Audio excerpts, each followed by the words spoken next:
Hello everyone, this is Link the Duelist, bringing you an update to my Lunalight deck.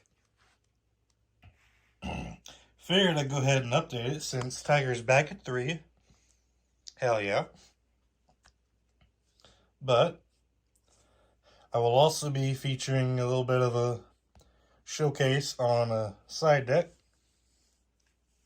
It's nothing special, it's just mainly just cards you could switch out from the cards that are already in the main deck and extra deck. I didn't put any special hand traps or anything.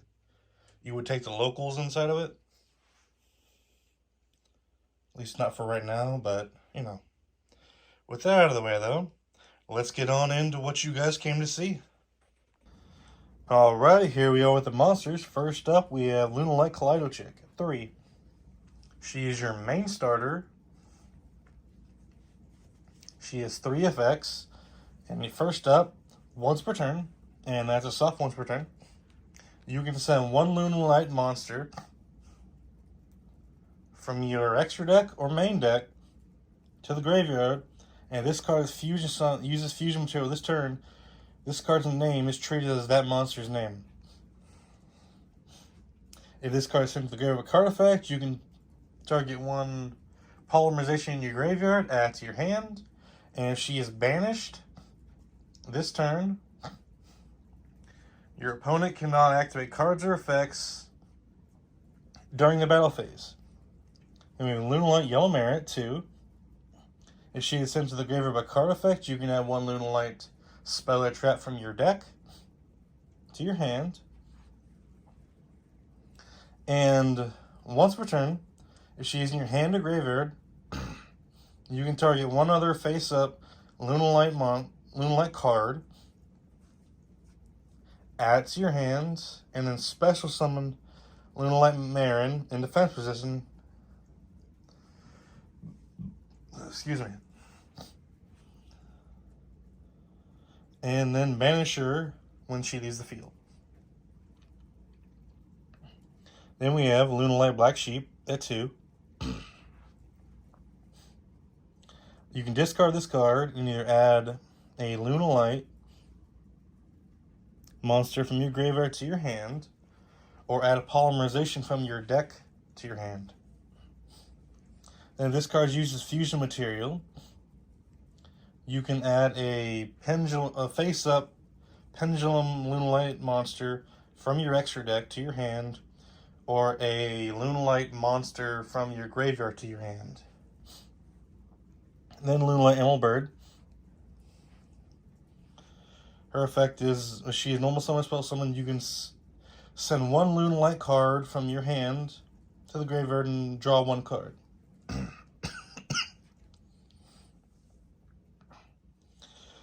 And, let's see. If she is sent to the graveyard by card effect, which basically all of them have that effect, except for maybe Tiger and Wolf. But if she is sent to the graveyard by card effect, you can special summon a Lunalight monster from your graveyard to your field. I think it's level 4 or lower. Yeah, level 4 or lower Lunalight monster from your graveyard in defense position and negate its effects. Then you got Lunalight Crimson Fox. If she is sent to the graveyard by card effect, you can target one face-up monster your opponent controls and make its attack 0 until the end of this turn. And when she's in the graveyard, you can banish her if your opponent targets a Lunalight monster you control. Negate that effect, and then negate the monster's effects for the rest of this turn. Then we have Lunalight Tiger back at 3. Hell yeah. So we wanted to see. Been at 1 for so long, then previous she came back to 2, and then now she's back at 3.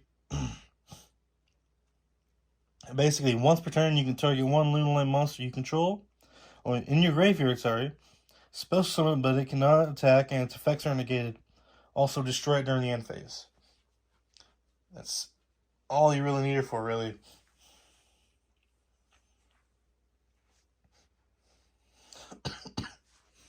But if this card is on the field and is destroyed a battle or card effect, you can target one Lunalight monster in your graveyard and special summon it.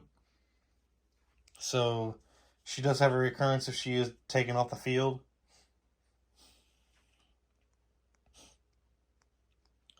Great card.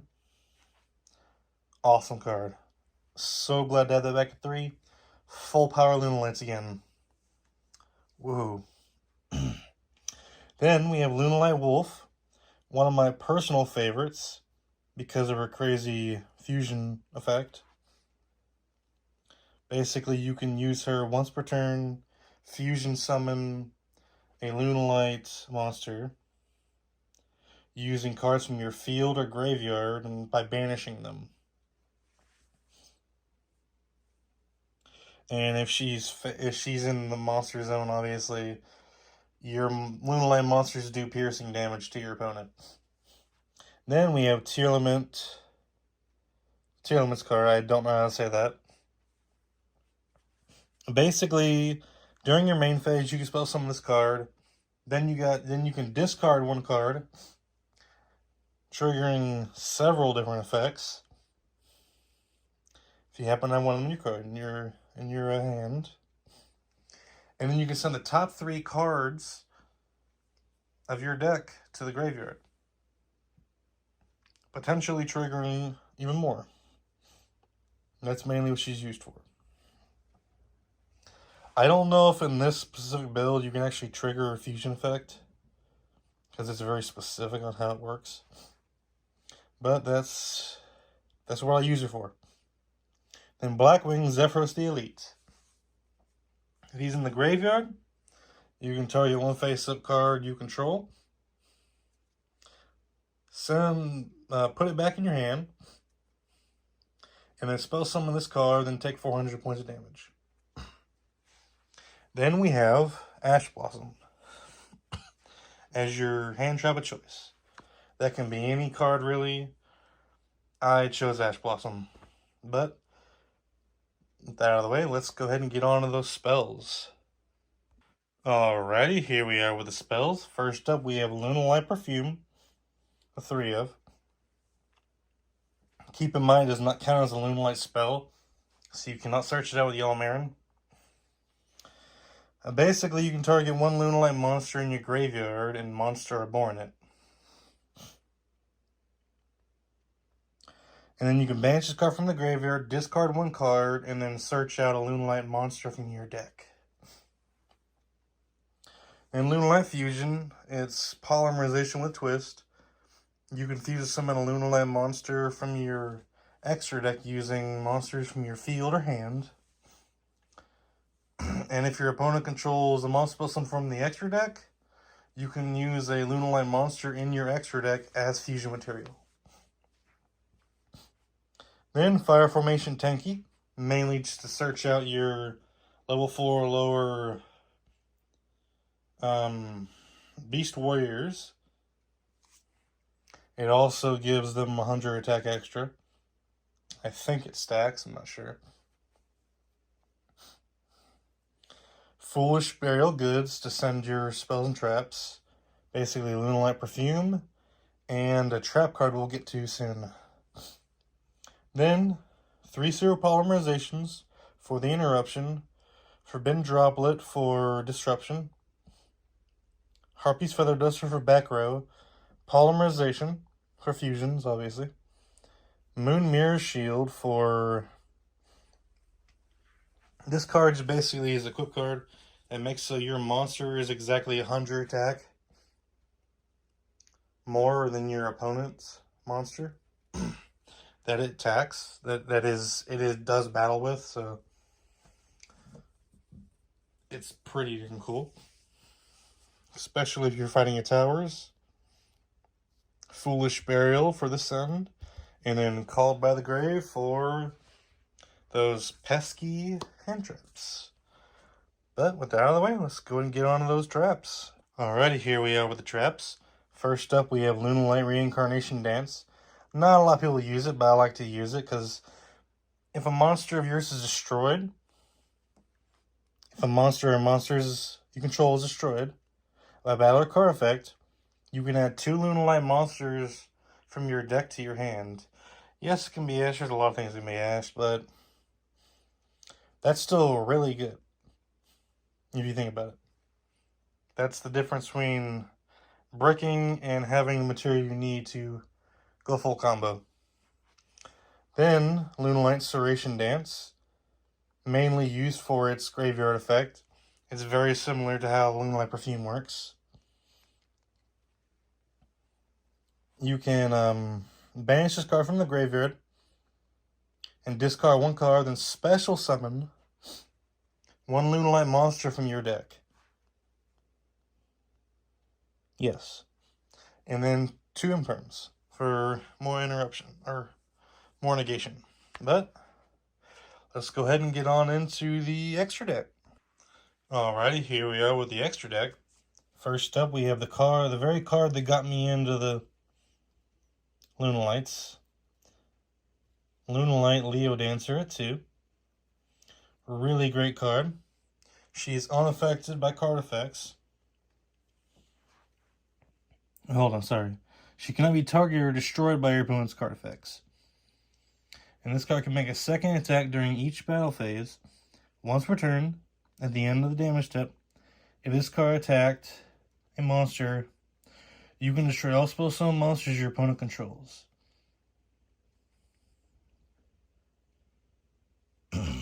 And obviously it requires 2 Lunalight monsters and a Lunalight Panther Dancer. Really great card. Definitely run it too. Then we have 2 Panther Dancer.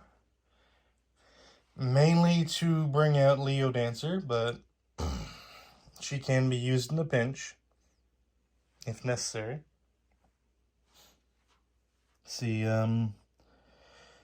cannot be destroyed by your opponent's card effects, and once per turn during the main phase 1, you can evacuate this effect for the rest of this turn. The first time each monster your opponent controls would be destroyed in battle, it is not destroyed.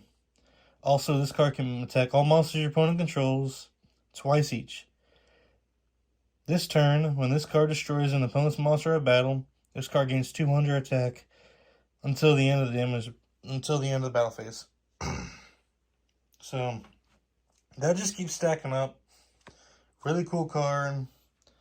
You don't get her out much, but if it's necessary, ultimately you do sometimes bring her out. And she is fusion fodder for Leo Dancer. Then Cat Dancer can't be destroyed in battle.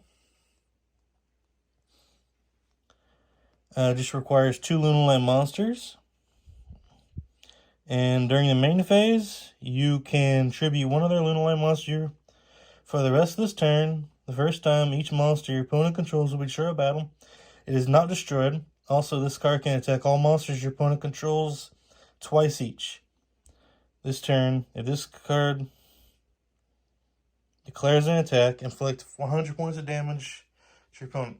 And that goes, 100 points of damage goes through before the actual attack. Keep that in mind. I actually went full Clash into a buddy of mine just to see what would happen. And I ended up winning because he had a big boss monster and just enough life points for me to take him down. It was pretty cool. It was pretty brutal of me to do. Pretty brutal deck, to be honest. It's a very strong deck. Very aggressive. Then we have Lunalight Saber Dancer. It just requires 3 Lunalight monsters. And she gains 200 attack for each Beast Warrior monster that is banished or in the graveyard. Your opponent cannot target this card with effects. During the main phase, except the turn this card was sent to the graveyard, you can banish this card, target 1 Lunalight monster you control, and it gains 3,000 attack. Is it 3,000? Yeah, 3,000 attack until the end of this turn. Then we have Garua and Mud Dragon. of the Swamp as our Super Poly targets. We have Brotherhood of the Fire Fist to search out our Tenki.